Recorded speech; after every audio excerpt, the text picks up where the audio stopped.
So right now, I gotta say, rest in peace to Tsubasa, which I'm not saying he actually met his demise. I'm saying I don't know if he's gonna come back in this series or not. He served his purpose, and I thought it was kind of interesting because I felt as if Tsubasa was a character that was really slowly growing, slowly but surely in the series, because Mikado kind of like exposed his character a little bit in the past, few episodes where he had like the little like kind of like look at how Mikado would turn out if he turned out like him and his father, and he's like, oh no, he didn't want to do that, and the fact that he's going to turn into a herald because he couldn't find Mikado and he's freaking out. He thought something happened to him. So we see who he truly is. We see what he will do in order to protect his loved ones, and that was cool to see. So rest in peace to Tsubasa, and unless we see him again. But I just really don't think he's going to be in the series again. It seems as if it started out in the stalled world, it's going to end in the stalled world, because that is the show's.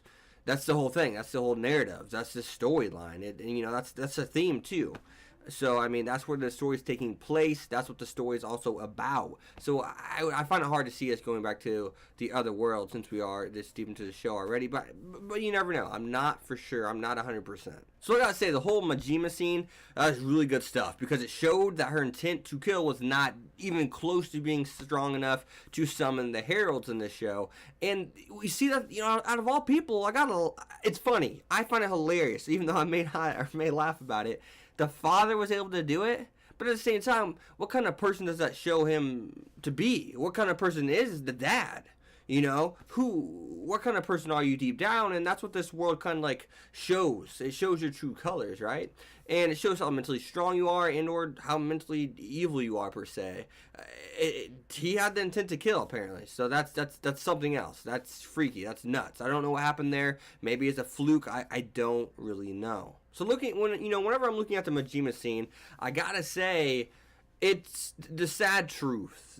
I think we all kind of assumed they're probably not even going to be alive anymore. They're probably not even going to be humans anymore, right? Their body probably transformed too, not just outside layer, not just something that kind of like transformed on the outside of the skin, but on the inside too, in and out. And we see that they're kind of worried about Tsubasa with that, which luckily enough he literally was just turning into a herald, so that didn't happen to him.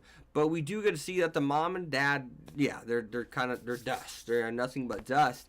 And at the same time, we get to see Juri be a badass. I want to say that Juri's just such a cool female character. She's the one. She's the one that's pulling, calling the shots. She's the one that's putting her life, at risk. And I like that. A main female lead that's tough, strong, and or the strongest person in the series. That's cool to see. That's something that we don't get to see every day, right? So I got to say, great job on that. But more importantly, we get to see that the kid and or the son and or sibling to Majima's mom and dad, and of course her, is actually alive. But before we really dive into that, I just want to say I love how it presented the whole scene. All right, I just want to say that it presented the whole scene very nicely. Her going up to each individual person, and then all of a sudden them seeing that he's still a humanoid, at least on the outside.